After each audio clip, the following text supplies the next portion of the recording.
Good morning everybody, and a very warm welcome to Barringer. And today I have the theme is going to be the Arriva Trains Wales WAG train, and this is also a continuation from my Mk2 project. So without further ado, let me get on and explain to you what I've been doing.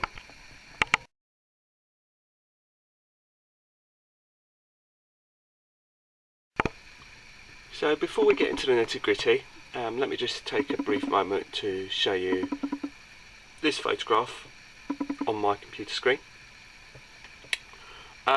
Basically, this is the Arriva Trains WAG train, which basically was the Welsh Assembly Group. That's what it means, that's what the WAG means, Welsh Assembly Group. And this was their Premier hauled loco route from Cardiff to Holyhead, and in the early days they would use the Class 57, followed by the Mark III, two tourist open Mark IIs and a brake on the end. Later on they added a second, a lot of them used to run with two Class 57s, and this was to minimise the downtime at Holyhead for the run round. The service has since been upgraded, and basically they now use a Class 67 with a DVT on the end of that, which is why you can actually buy that at the moment with Hornby. But what I'm trying to recreate is give my Hornby Mark IIs a new lease of life, and I've basically repainting and recreating this whole set. As many of you may have known, I was recently able to get hold of a Class 57 through my dear friend Dennis, who sadly passed away earlier in the year, but I didn't have anything to go with it, and you can't buy Mark IIs anywhere in Arriva Trains Wales liveries, so basically you have to recreate your own. So that's where we're going with that. So without further ado, I will show you the various stages of progress that I have, and I'll explain along the way. So this video is going to be probably in about a couple of parts. So without further ado, I'll get you and show you what I've been doing so far. Now before we start, I thought I'd show you the Class 57 that I got from Arriva Trains Wales. Sadly this didn't have anything to pull, and so hence the reason for recreating the WAG train. Now I'm a big Arriva Trains Wales buff anyway. Have many happy memories of Wales, and I've started to recreate my own set. So here we have one of my old Lima Mark IIs in near enough a complete state, pretty much. I haven't got the transfers yet, and they haven't arrived yet, but I do have them going on, so hopefully I'll be getting them soon with a bit of luck. And basically the roof is just slides on like that, but the reason why I haven't actually put the roof on is because I want to get some people to put inside it, and I'm going to show you the various stages of it as we go along, because I think it's quite important to explain it. Now if I just sort of show you as that, just so you can sort of have a rough idea of the colour match for the paints that I've used. Now what I've done, and I'll explain the paints that I've used shortly as well as I go through it, but I just wanted to show you, I actually took my 57 down to Halfords to try and find a colour match, and I managed to find a colour match for this, but I wasn't 100% sure, but it's worked out quite nicely. For the doors, I've managed to find a colour just basically through my local model shop, really, just by pure chance, and I saw it straight away. I thought that looks exactly the right colour, and I thought I'd give it a go, and as it turns out it seems pretty much spot on the money. However, I must admit I don't think the colours on the Arriva Trains Wales 57 are quite right, because I think this is more a bluey turquoise than it actually is on the body. However, what I did is I just wanted to colour match the coaches to the loco, as opposed to trying to colour match it to the real stock, as it were. so I just wanted it to all sort of match as best as possible. And also bearing in mind that this is basically the earlier livery as well, and I'll get onto what that means later as well. I don't actually have a Mark III at the moment buffet car, but there is one on its way to me, but that has to be repainted as well. Now I know I could buy one by River Trains Wales, but they are quite pricey, and there is another reason why I didn't, and again I'll go into that shortly. And basically it all boils down to which kind of year you're trying to recreate the livery. So this is one of the earlier liveries when they were first repainted originally, and there were some slight subtle differences through the years. The blue was slightly different, and also the doors, which is the big difference, which was changed as well. It's a lot lighter, and as you can tell, if you own a River Trains Wales 67, you can see that the blue is a lot more bluer than what this is. So it all depends on the era. So I'm now going to show you the various stages of where we're at, so you can have a good look at the coaches individually. So in front of you is a Lima, one of my other Lima Mark IIs that hasn't been assembled as yet.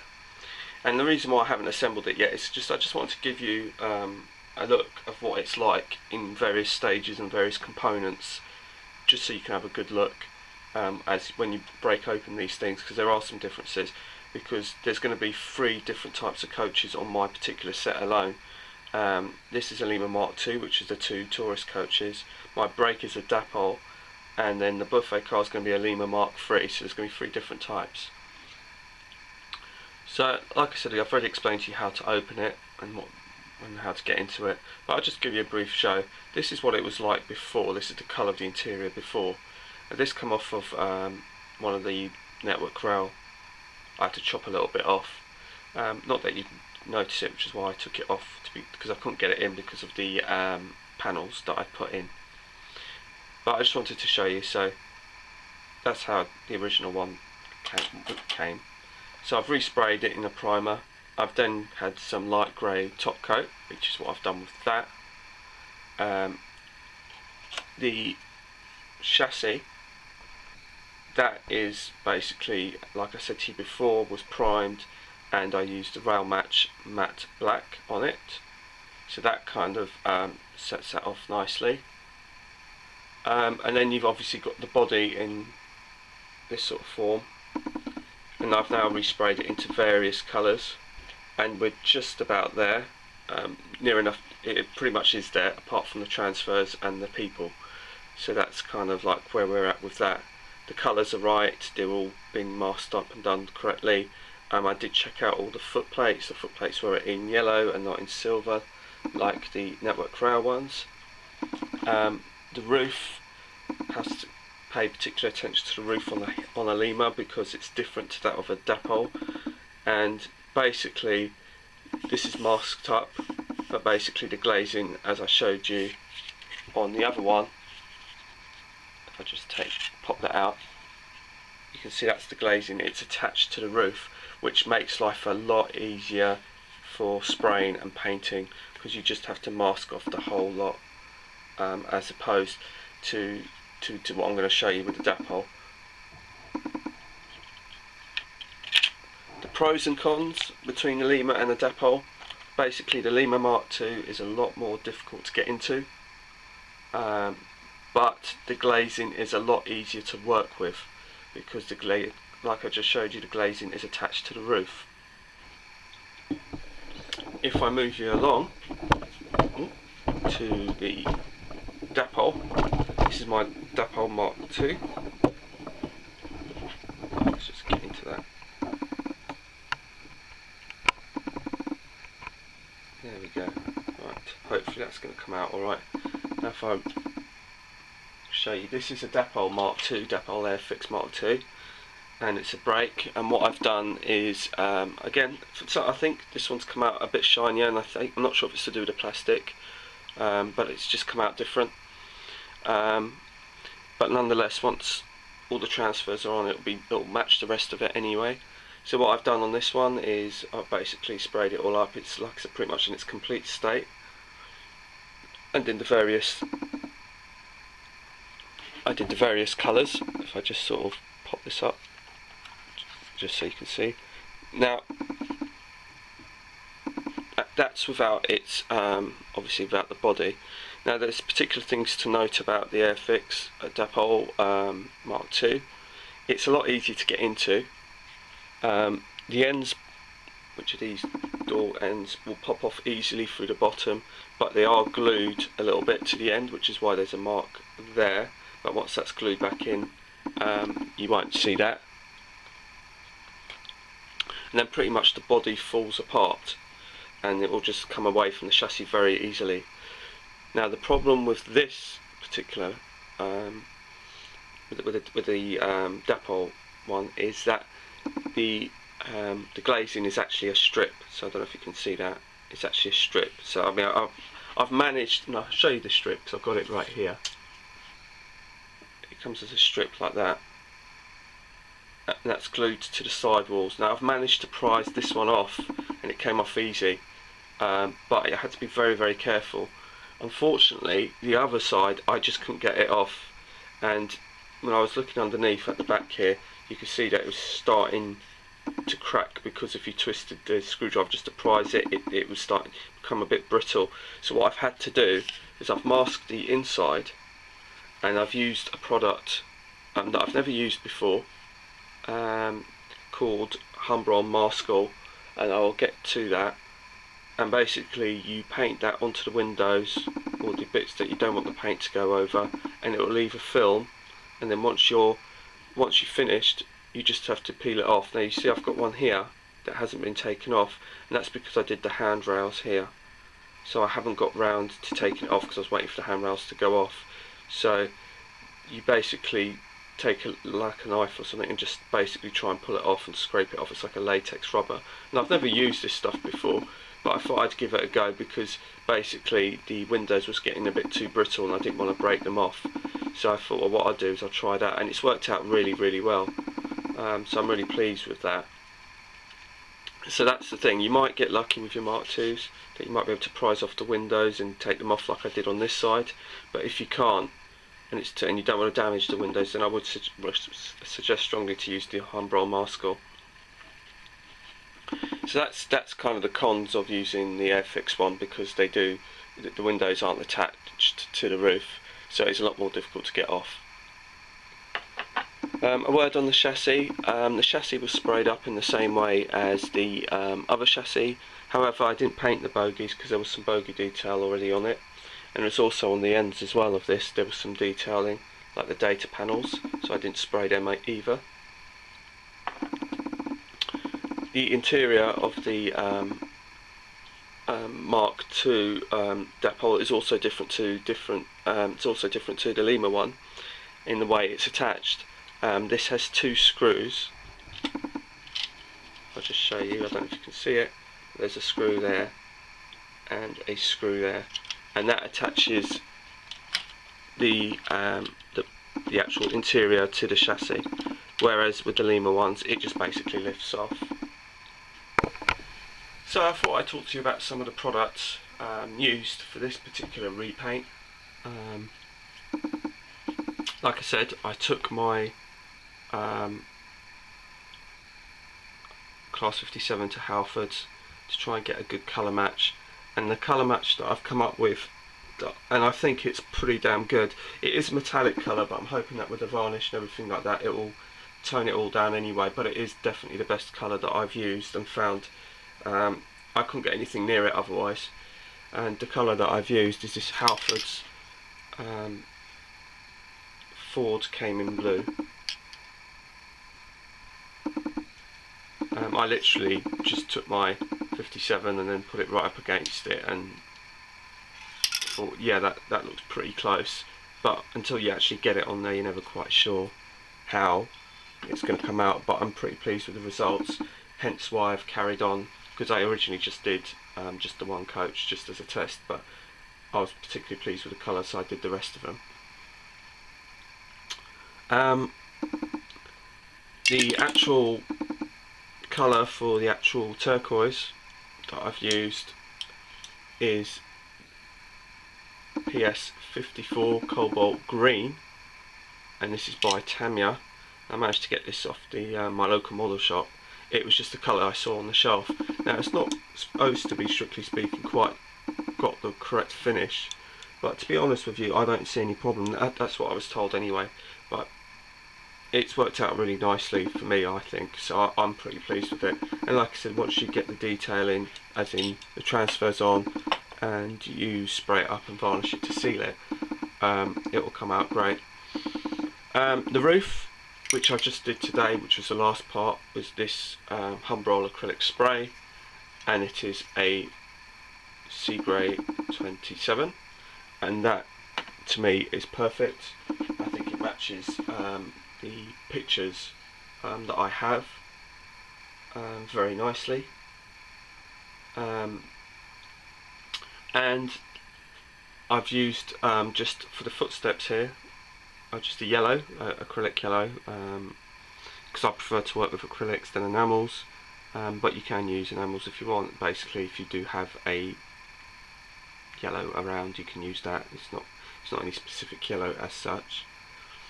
And then this is the other bit I've tried for the first time, which is this Humbrol. Yeah, there you go, it's focusing now, great. It's a Mascol by Humbrol, and this is great stuff actually. I did, like I said, I used it for masking off the windows that I couldn't get off on the dapole, and there is another project that I might be needing this for. So it was a good experiment, and it worked really well. So there is actually a video on YouTube by Humbrol on how to use this, and I did watch it, so I found it very useful, although it wasn't really railway related as such, but it did give me an idea on how to use it. So if you're not sure how to use it, Humbrol do have a YouTube channel, and you can search it online and it will show you how to use this particular product. So I'm going to just take you back to my PC and show you some of the pictures that I have, just to show you what I've been working from in terms of the research.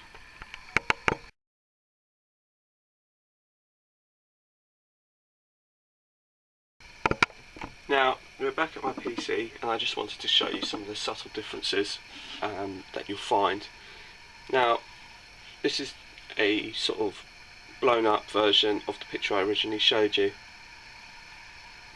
and it's basically the early version of the livery, and you can see in the particularly the Mark III, the main difference is the doors. And if you look at the doors, they're very much more turquoisey, bluier than what they are now. Now this is the current offering by Hornby. I'll just go up. Oh, here you go.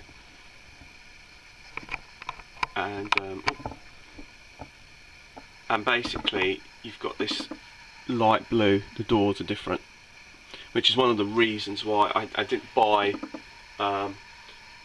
this particular one, because not only are they going for quite a lot of money at the moment, more than I'm prepared to pay, quite frankly, but also the doors didn't quite match. So if I was going to go for the later version, like with the 67 and the DVT, obviously this is the set to get, so then you can get a complete rake.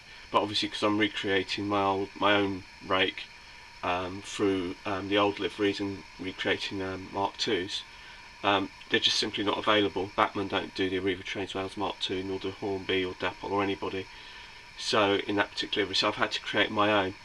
But obviously, to keep the buffet car in keeping, I'm having to make my own, which is fine, because I'm pretty certain I can get into that Mark III. So, but it's just one of the differences to sort of really sort of have a look at, to do the research.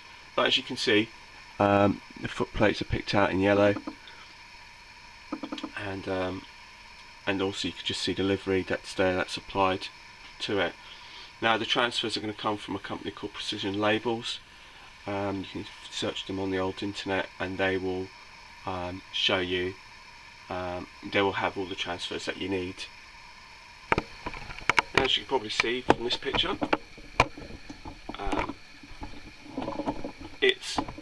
it's just to show you the consist, really. As you can see, the brake on this occasion is on the front, and then you've got the two Mark IIs, and the Mark III is right at the back. But it shows you